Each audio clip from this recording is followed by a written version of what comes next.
नमस्कार मित्रांनो, मी रवींद्र विरुटकर.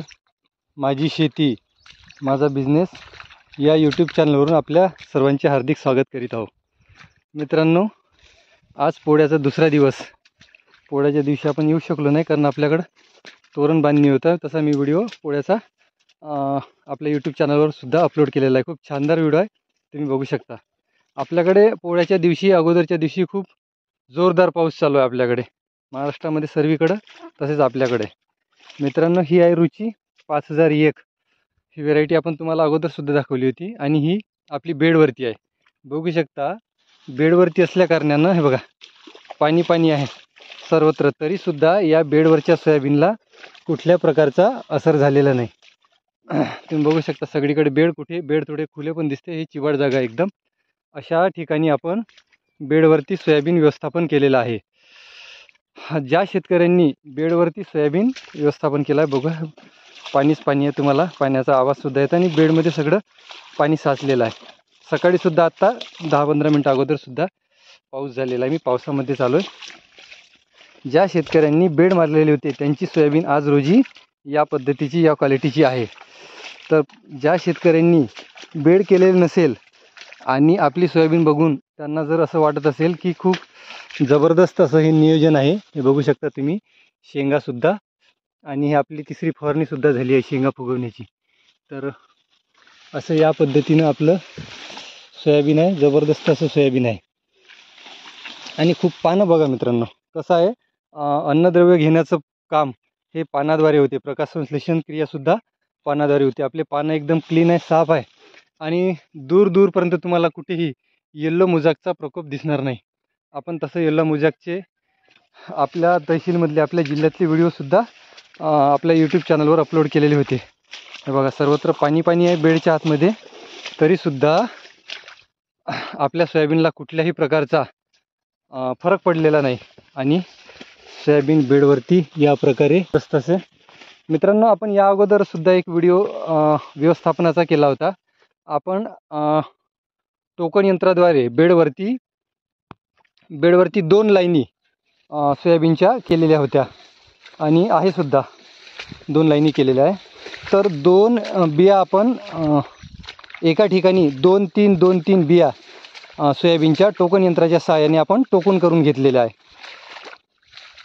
तर तुम्ही बघू शकता जास्तीत जास्त 3 आणि कमीत कमी 2 बिया तरी एका ठिकाणी असायला पाहिजे. तुम्हाला मी आता मुळापासून दाखवतो. जे झाड सिंगल आहे बघा, या ठिकाणी सुद्धा 2 फांद्या म्हणजे 2 झाडं आहे आणि शेंगासुद्धा जबरदस्त असे आहे. हे बघा शेंगासुद्धा जबरदस्त आहे. आता पानं तोडून दाखवणे म्हणजे शेंगा खूप दिसतात, परंतु आता तुमच्या समोरच दाखवतो आहे. जे पण आहे ते तुम्हालासुद्धा माहिती मिळाली पाहिजे. बघा शेंगा अशा प्रकारे जबरदस्त आहे. हे खालचं पानं आहे पिवळं. अशा प्रकारे शेंगा भरलेल्या आहे आणि जास्तीत जास्त 3 दाण्याच्या शेंगा आहे. जास्तीत जास्त 2 दाण्याच्या शेंगा क्वचित आहे. 75% शेंगा 3 दाण्याच्या आणि 25% शेंगा ह्या 2 दाण्याच्या आहे. तर आपण फवारणी व्यवस्थापन शेवटचं केलं होतं. सोयाबीन अळीनाशकामध्ये आपण कोराजनसारखं औषध वापरलेलं होतं आणि हे फवारणी घेतली होती आपण पोळ्याच्या 2-3 दिवसा अगोदरची. पोळ्याच्या 2-3 दिवसा अगोदर यासाठी का आपल्या एरियामध्ये येल्लो मोजॅकचा प्रकोपसुद्धा कुठे कुठे होता आणि हा येल्लो मोजॅकचा प्रकार आपल्या शेतात किंवा आपल्या जिल्ह्यात, आपल्या गावालासुद्धा न यावं आणि आपल्या शेतात न यासाठी म्हणून आपण पांढऱ्या माशीसाठीचं सुद्धा फवारणी व्यवस्थापन घेतलेलं होतं. आणि दाणा भरण्यासाठी आपण पोटॅशियम सोनाईट म्हणजे बिग बीसुद्धा वापरलेलं होतं, जे वरखत म्हणून वापरलेलं आहे. तुम्ही बघू शकता जबरदस्त अशी ग्रोथ आपल्या ह्या बेडवरच्या सोयाबीनची झालेली आहे.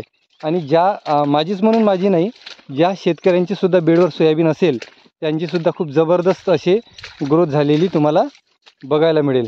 तर इथून भविष्यामध्ये मित्रांनो, ज्या शेतकऱ्यांना सोयाबीन लावायची असेल, चणा लावायची असेल तर बेडवरती करायचा प्रयत्न करा. मित्रांनो, बेडवरती चणा मी म्हटलं आहे, पण बेडवरती चणासुद्धा खूप जबरदस्त 10, 12, 15 क्विंटलपर्यंत सुद्धा उतार आपण घेतलेला आहे.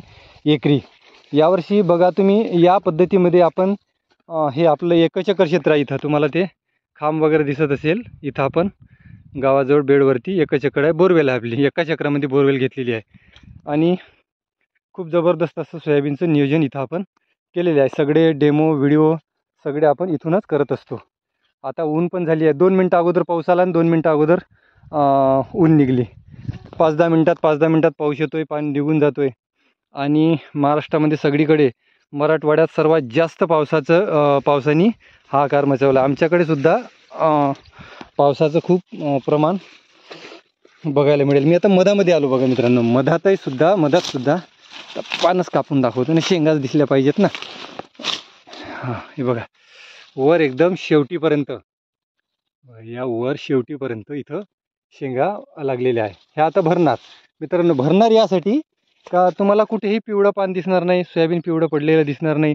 आणि पानं महत्त्वाचं कसं असते मित्रांनो, पानं ही खूप जबरदस्त आहे आणि कुठल्या प्रकारे पानावरती रोग नाही. मागच्या बाजूला नाही, तुम्ही पांढऱ्या माशीचं सुद्धा मी औषधी वापरली होती, पावडी माशीसुद्धा इथं तुम्हाला बघायला मिळणार नाही.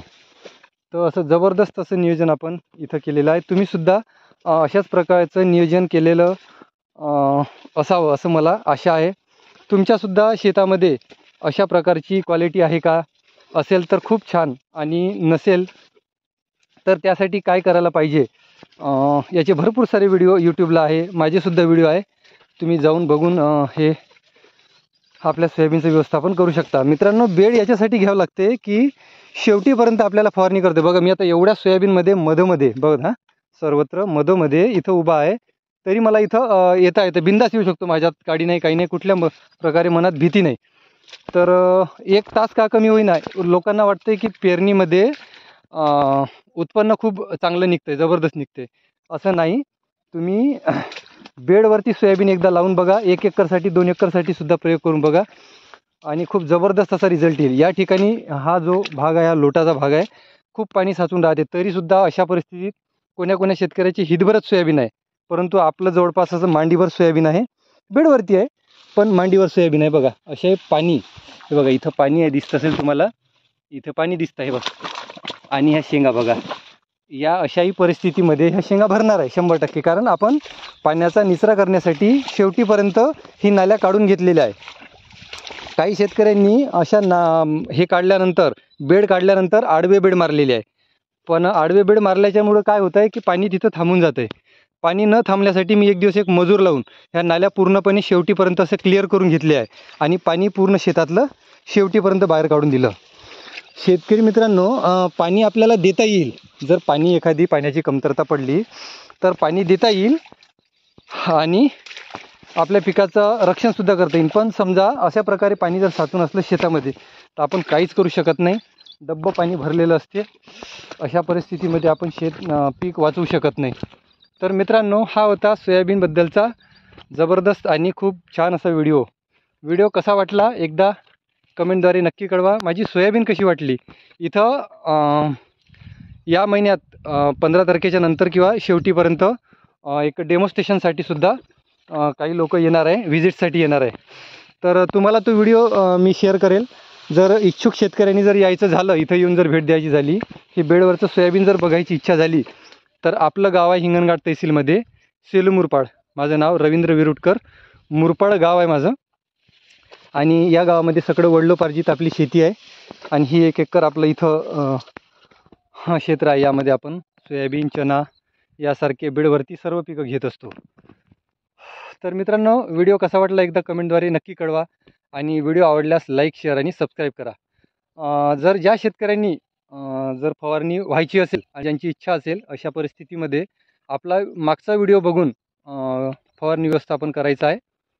तर थँक्यू. जय हिंद, जय महाराष्ट्र, जय जवान, जय किसान. बैलपोळ्याच्या आणि तान्या पोळ्याच्या सर्व शेतकऱ्यांना हार्दिक शुभेच्छा. धन्यवाद.